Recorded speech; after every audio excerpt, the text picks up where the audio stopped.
কি যে মজার এই কাঁচামরিচের আচার, সাদা ভাত, খিচুড়ি কিংবা পোলাওয়ের সাথে এই আচারটা হলে আর কিছুই লাগবে না। এখানে 1 কাপের মতো সরিষার তেল দিয়ে দিলাম, 5 ফোড়ন দিয়ে দিচ্ছি 1 চা চামচ, হাফ কাপের মতো দিয়ে দিচ্ছি রসুনের কোয়া। 2 থেকে 3 মিনিটের মতো সব কিছুকে একটু নেড়েচেড়ে আমি ভেজে নেব।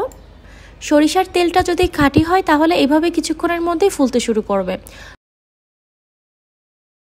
আর এখানে আমি 250 গ্রামের মতো কাঁচামরিচ নিয়েছি। সবগুলো মরিচের উপরের যে অংশটা আছে সেটা হালকা করে এইভাবে কেটে নিয়েছি, দেখতেই পাচ্ছেন। এখন সবগুলো কাঁচামরিচ আমি এখানে দিয়ে দিব। কাঁচামরিচটা দেওয়ার পর আবারও এটাকে 2 থেকে 3 মিনিটের জন্য আমি ভেজে নিচ্ছি। কাঁচামরিচের এই আচারটা যে কি পরিমাণ মজার হয় আপনারা শুধু এইভাবে একবার ট্রাই করে দেখবেন। 2-3 মিনিট তেলের সাথে ভেজে নেওয়ার পর এখানে আমি স্বাদ মতো কিছুটা লবণ দিয়ে দিলাম। সেই সাথে দিয়ে দিচ্ছি 1/3 কাপের মতো চিনি। চিনির পরিমাণটা অবশ্যই আপনাদের স্বাদ অনুযায়ী কম বেশি দিতে পারেন।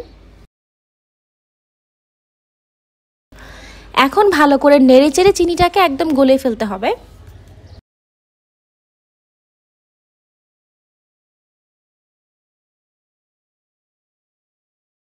চিনিটা গলে গিয়েছে। এই পর্যায়ে আমি হাফ কাপের মতো দিয়ে দিচ্ছি সাদা সরিষা বাটা।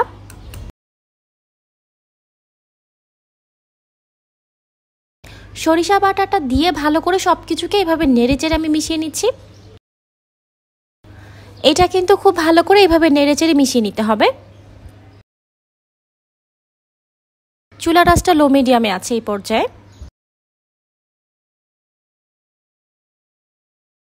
আর এখন এটাকে আস্তে আস্তে নেড়েচেড়ে ভালো করে কষিয়ে নিতে হবে।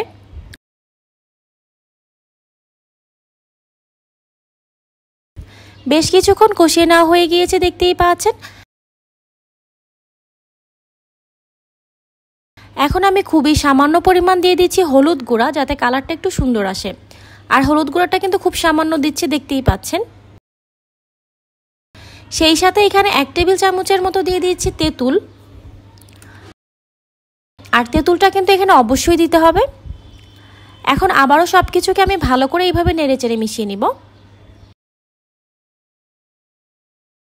চিনি আর তেঁতুলটা দেওয়ার কারণেই কিন্তু দারুণ মজার টক মিষ্টির যে ফ্লেভারটা আছে সেটা পাওয়া যাবে।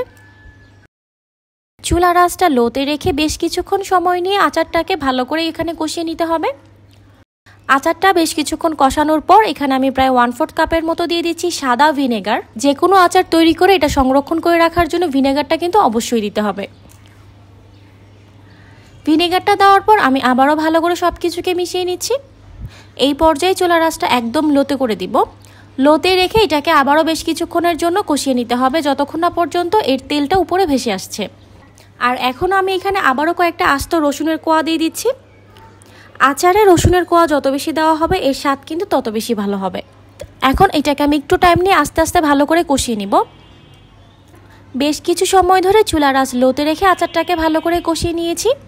আর আপনারা দেখতেই পাচ্ছেন এর উপর থেকে কিন্তু তেলটা একদম আলাদা হয়ে গিয়েছে। আর আচারটাও আমাদের একদম শেষের পর্যায়ে। এই পর্যায়ে আমি চুলাটা বন্ধ করে দিব। কাঁচামরিচের দারুণ মজার এই আচারের রেসিপিটা আপনাদের কাছে কেমন লেগেছে কমেন্ট করে আমাকে অবশ্যই জানাবেন। এমন সব মজার আর নতুন রেসিপি পেতে আমাদের ফেসবুক পেজটা ফলো করে রাখতে পারেন। আজ এই পর্যন্তই, সবাই অনেক ভালো থাকবেন। আল্লাহ হাফেজ।